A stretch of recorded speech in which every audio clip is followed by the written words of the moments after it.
जब एएमसी एक नया म्यूचुअल फंड लॉन्च करती है तो उसको एनएफओ के थ्रू करवाया जाता है। एनएफओ का मतलब न्यू फंड ऑफर। अब आधे लोग तो इसको आईपीओ समझने की गलती कर बैठते हैं, जबकि ऐसा बिल्कुल भी नहीं है।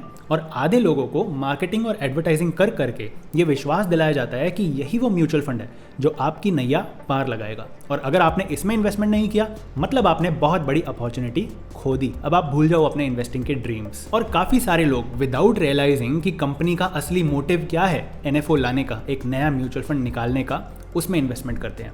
और विदाउट रियलाइजिंग कि उनके गोल्स और उनके इन्वेस्टिंग स्टाइल के अकॉर्डिंग वो म्यूचुअल फंड सही भी है या नहीं। एक सिंड्रोम होता है शाइनी ऑब्जेक्ट सिंड्रोम। इसका मतलब ये होता है कि जब भी आपको कोई नई चीज़ दिखती है, कोई चमकती चीज़ दिखती है, तो हम उसकी तरफ अट्रैक्ट हो जाते हैं।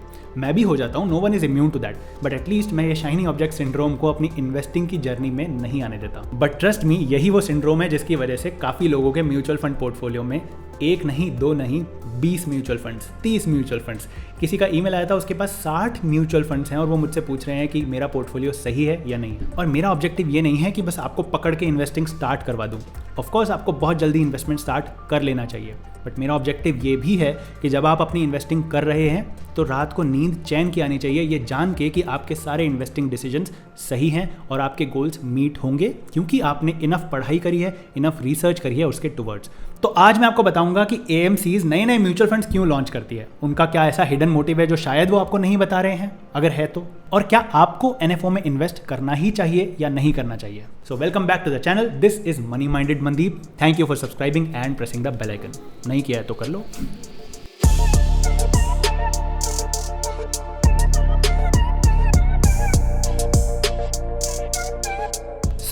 एएमसीज नए म्यूचुअल फंड्स क्यों लॉन्च करती हैं या फिर एनएफओ क्यों लेकर आती हैं बार बार मार्केट में, इसको समझने के लिए सबसे पहला पॉइंट आपको समझना पड़ेगा एक्सपेंस रेशो का। अगर आपको नहीं पता तो मैं शॉर्ट में बताता हूँ एक म्यूचुअल फंड कैसे काम करता है। आपके और मेरे जैसे लोग, इन्वेस्टर्स, एक म्यूचुअल फंड में पैसा इन्वेस्ट करते हैं। वो पैसा कहाँ जाता है? एक फंड मैनेजर के पास जाता है। वो बंदा क्या करेगा? आपका पैसा उठाएगा और उसको अलग अलग जगह इन्वेस्ट करेगा, अपना स्किल यूज़ करके, अपना क्वालिफिकेशन यूज़ करके, और रिटर्न्स जनरेट करके देगा आपको आपके पैसे पर। अब ये काम वो फ्री में क्यों करेगा? इसके लिए उसको डेफिनेटली एक रिवॉर्ड मिलना चाहिए, और वो रिवॉर्ड होता है fund management fee. But fund management fee is not expense ratio. It's just one part of expense ratio. Another part could be distributors commission. अब दो टाइप के म्यूचुअल फंड होते हैं। एक होता है डायरेक्ट म्यूचुअल फंड जिसमें आप इन्वेस्टमेंट किसी भी ऐप के थ्रू कर सकते हैं, और एक ट्रेडिशनल टाइप होता है जिसमें कोई एजेंट आपके घर आता है या फिर कोई बैंक वाले आपको पिच करते हैं म्यूचुअल फंड्स का, और अगर वो आपको म्यूचुअल फंड बेच रहे हैं तो आप अपनी इन्वेस्टमेंट में से एक और कॉस्ट बेयर करोगे जिसका नाम होगा डिस्ट्रीब्यूटर्स कमीशन। वो भी एक्सपेंस रेशो का ही एक पार्ट होता है। अगला पार्ट होता है एडवर्टाइजिंग फी। अब क्योंकि एक एएमसी का इकलौता सोर्स ऑफ रेवेन्यू ये एक्सपेंस रेशो ही है, तो वो अपने सारे खर्चे भी इसी में से पूरे करेगी। तो म्यूचुअल फंड्स को प्रमोट करने के लिए जितना भी एडवर्टाइजिंग का खर्चा होता है वो भी इसमें इंक्लूड हो सकता है। सिमिलरली 2-4 तरह के और चार्जेस भी इसमें हो सकते हैं, और इन सबको मिलाकर बनता है टोटल एक्सपेंस रेशो। ये परसेंटेज की फॉर्म में होता है और आपको ज़्यादा दिमाग लगाने की ज़रूरत नहीं पड़ती कि क्या क्या अलग अलग टाइप के चार्जेस हैं। आप एक सिंगल परसेंटेज देख के ये डिसाइड कर सकते हैं कि ये ज़्यादा है या कम है। अब क्वेश्चन ये आता है कि एएमसीज को कितना मैक्सिमम एक्सपेंस रेशो चार्ज करने की परमिशन है। इस पर सेबी के क्लियर गाइडलाइंस हैं जो उसने 2019 के बाद रिवाइज भी करी थी। तो मैं आपको रिवाइज्ड स्ट्रक्चर बताता हूँ, और ये स्लैब स्ट्रक्चर है। लेट्स से एक इक्विटी म्यूचुअल फंड है, तो 0 से 500 करोड़ तक का जो उसका AUM होगा उस पर वो मैक्सिमम 2.25% का एक्सपेंस रेशो एनुअली चार्ज कर सकता है। 500 करोड़ से आगे बट अप टू 750 करोड़ के अमाउंट पर वो मैक्सिमम 2% का ही एक्सपेंस रेशो चार्ज कर सकता है एनुअली। 750 करोड़ से आगे but up to 2000 crore rupees वो मैक्सिमम 1.75% चार्ज कर सकते हैं। 2000 करोड़ रुपीस से 5000 करोड़ रुपीस तक वो मैक्सिमम 1.6% चार्ज कर सकते हैं। 5 करोड़ से ऊपर जाएंगे बट 10 करोड़ से नीचे रहेंगे तो उस अमाउंट पे 1.5% and so on. And finally अगर AUM 50,000 करोड़ को भी क्रॉस कर जाता है तो 50,000 करोड़ से ऊपर वाले अमाउंट पर वो मैक्सिमम 1.05% का ही एक्सपेंस रेशो चार्ज कर सकते हैं। लेट्स से एक म्यूचुअल फंड है जिसका AUM है 5,000 करोड़ रुपए। अब पहले 500 करोड़ के AUM पे वो चार्ज कर सकते हैं मैक्सिमम 2.25%, और लेट्स से वो मैक्सिमम ही चार्ज कर रहे हैं तो उनकी फी बनेगी 11.25 करोड़ रुपीस। अब अगले 250 करोड़ पे वो मैक्सिमम 2% चार्ज कर सकते हैं, मतलब 5 करोड़ रुपए कमाएंगे। अगले 1250 रुपए पर वो 1.75% चार्ज करके 21.9 करोड़ रुपए कमा सकते हैं, और अगले 3000 करोड़ रुपए पर वो 1.6% ही चार्ज कर सकते हैं और उनकी फी बनेगी 48 करोड़ रुपीस। इन सब का हम टोटल लगाएंगे तो टोटल फी निकल कर आती है 86.15 crore rupees, which is the maximum any mutual fund in India can earn from an equity mutual fund, अगर उनका AUM 5000 करोड़ है तो। और फिर इसी अमाउंट को आप डिवाइड करें इनके AUM से 5000 करोड़ से, मल्टीप्लाई करें 100 से, तो आपको मिलेगा 1.76%, जिसको बोलते हैं टोटल एक्सपेंस रेशो। यही TER आपकी कुवेरा ऐप में, ग्रो ऐप में और कौन सी ऐप होती है, कॉइन ऐप में दिखेगा आपको। मतलब कि स्लैब वाइज एक्सपेंस रेशो आप पे तो जरूर कर रहे हैं, बट उसका जो वेटेड एवरेज निकल के जो इफेक्टिव TER है, टोटल एक्सपेंस रेशो, वो आपको आपके ऐप्स में दिखेगा। और क्योंकि हर म्यूचुअल फंड का AUM डेली बेसिस पर ऊपर नीचे होता रहता है, तो इसीलिए ये एक्सपेंस रेशो भले ही एनुअल फिगर है, बट इसको डिडक्ट डेली बेसिस पर किया जाता है। फॉर एग्जांपल, अगर किसी म्यूचुअल फंड का TER 1.72% ही है, तो वो 1.72% अगर 12 महीनों के लिए है, तो उसका पर डे वैल्यू कैसे निकलेगा? सिंपली उसको 365 से डिवाइड करके। तो इतना परसेंटेज फिगर डेली बेसिस पर उस AUM से काटा जाता है। अब गौर करो, लेट्स से मेरी एक AMC है, मनी माइंडेड मनदीप AMC, ठीक है, और मेरे बहुत सारे म्यूचुअल फंड्स चल रहे हैं। मेरे एक म्यूचुअल फंड है जिसमें 5000 करोड़ का AUM मैं क्रॉस कर चुका हूं, ठीक है। अब लेट्स से 500 करोड़ रुपए का फ्रेश इन्वेस्टमेंट आता है मेरे इसी म्यूचुअल फंड में, और मेरा AUM 5000 करोड़ से बढ़कर 5500 करोड़ हो जाता है।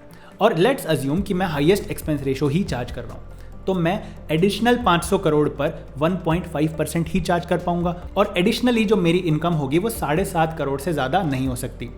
अब मैंने लगा लिया दिमाग, मैंने सोचा ये जो 500 करोड़ का इन्वेस्टमेंट है, ये अपने एग्जिस्टिंग म्यूचुअल फंड्स में बुलाने की बजाय एक मैं नया म्यूचुअल फंड बनाता हूँ जिसमें ये 500 करोड़ रुपए इन्वेस्ट करवाऊंगा। अब क्या होगा? 500 करोड़ रुपए मेरे नए म्यूचुअल फंड में फर्स्ट स्लैब में आते हैं, और फर्स्ट स्लैब के अकॉर्डिंग मैं उस पर 2.25% का एक्सपेंस रेशो चार्ज कर सकता हूं, और मेरी इनकम जहां पहले वाले केस में 7.5 करोड़ बन रही थी, अब हो जाएगी 11.25 करोड़ रुपए।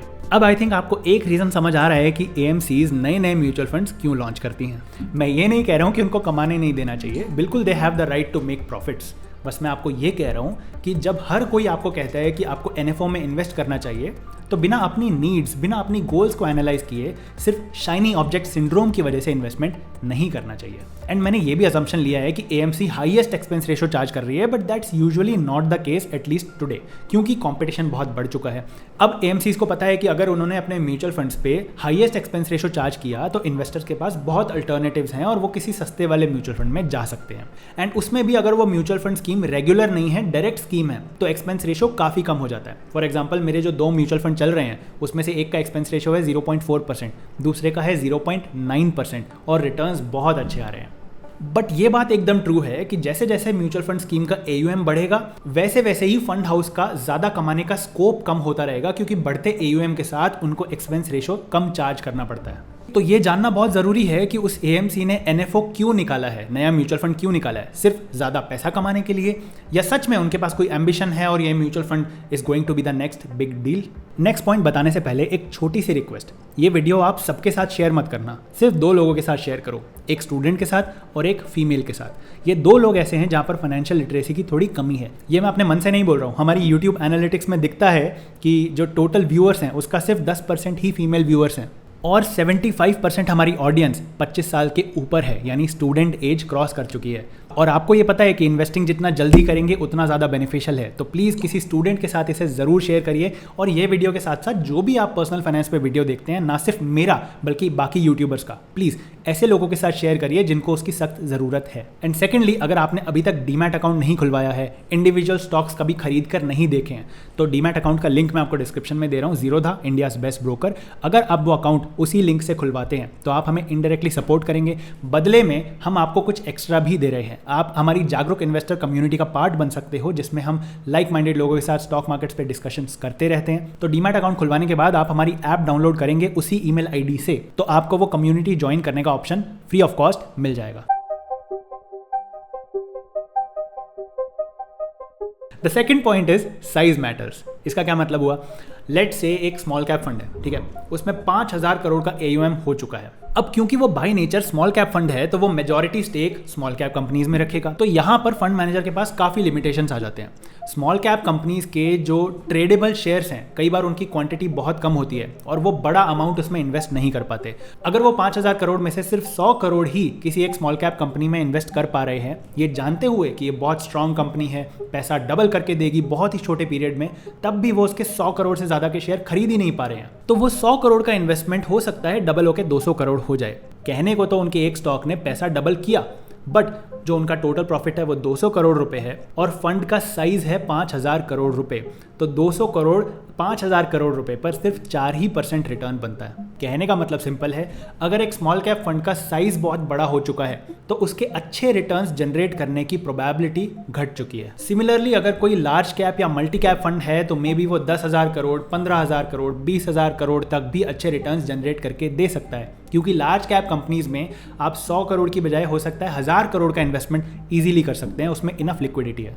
बट हर म्यूचुअल फंड की लाइफ में एक ऐसा पॉइंट आ जाएगा जहां पर उसका AUM बहुत बड़ा हो सकता है और उस AUM पे अच्छे अच्छे रिटर्न्स जनरेट करने की उम्मीद हमको नहीं रखनी चाहिए और फंड मैनेजर्स भी नहीं रखते हैं। एज अ रिजल्ट वो दो काम करते हैं, या तो लिमिटेड पीरियड के लिए नया इन्वेस्टमेंट उसमें रोक सकते हैं, new investors will not be allowed to invest in that, या फिर वो SIP के अमाउंट्स पर ही कैप लगा देते हैं कि आप इसमें 2,000 से ज़्यादा का SIP नहीं कर सकते, क्योंकि AUM को कंट्रोल करना इज वेरी इंपॉर्टेंट। और जब AUM इतना बड़ा हो जाता है, अच्छे रिटर्न्स नहीं आ पा रहे होते हैं, तो आपको ये जानकर दुख भी होता है कि आप एक ऐसे म्यूचुअल फंड में इन्वेस्टेड हैं जहां पर अच्छे रिटर्न्स भी नहीं आ रहे और आप एक्सपेंस रेशियो भी पे किए जा रहे हो। तो इस केस में भी एक AMC कैन और may be will decide to launch a new mutual fund.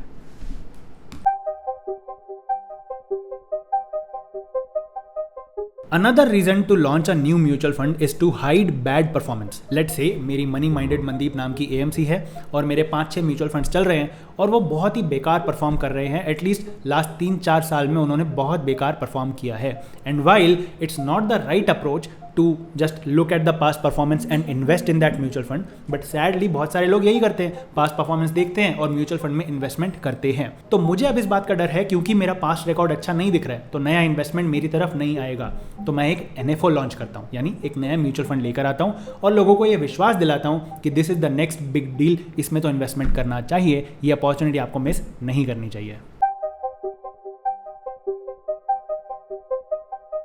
अब ऐसा नहीं है कि मनी माइंडेड मनदीप AMC जी चाहे जितने म्यूचुअल फंड्स लॉन्च कर सकती है, इस पर भी सेबी की कुछ गाइडलाइंस है।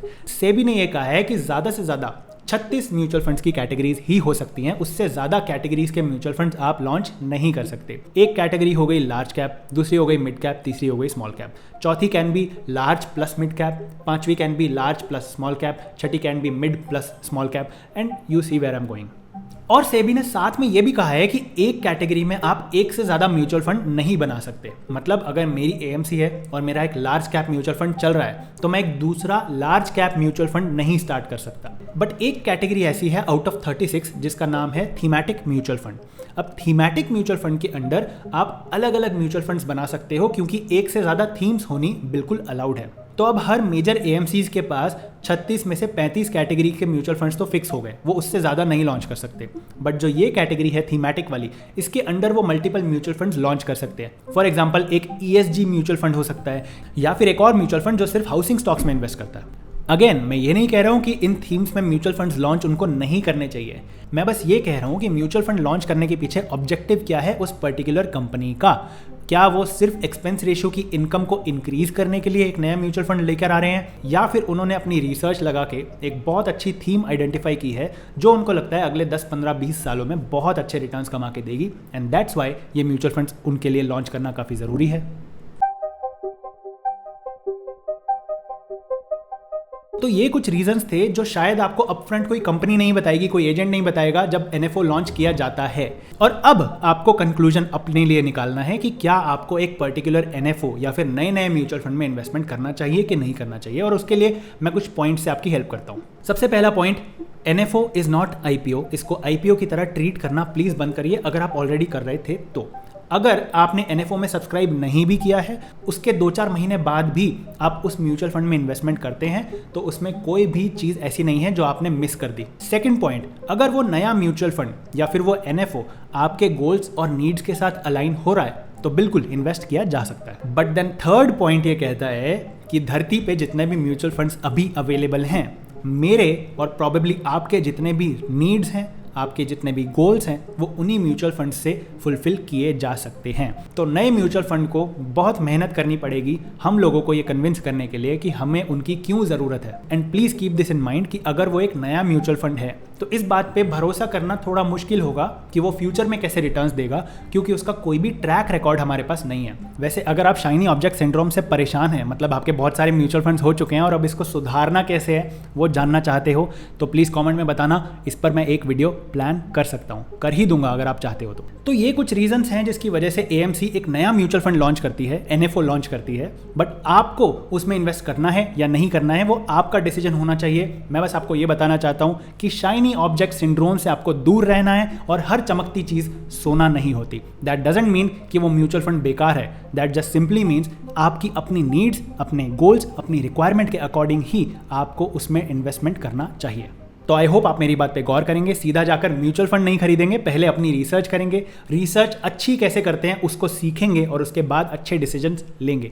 मैं मिलता हूँ आपसे बहुत जल्दी एक और नई वीडियो में। अगर आपको भी जागरूक जनता का एहसास लेना है तो आप ये टी-शर्ट्स चेकआउट कर सकते हैं, इसका लिंक मैं डिस्क्रिप्शन में छोड़ दूंगा। Good night, bye.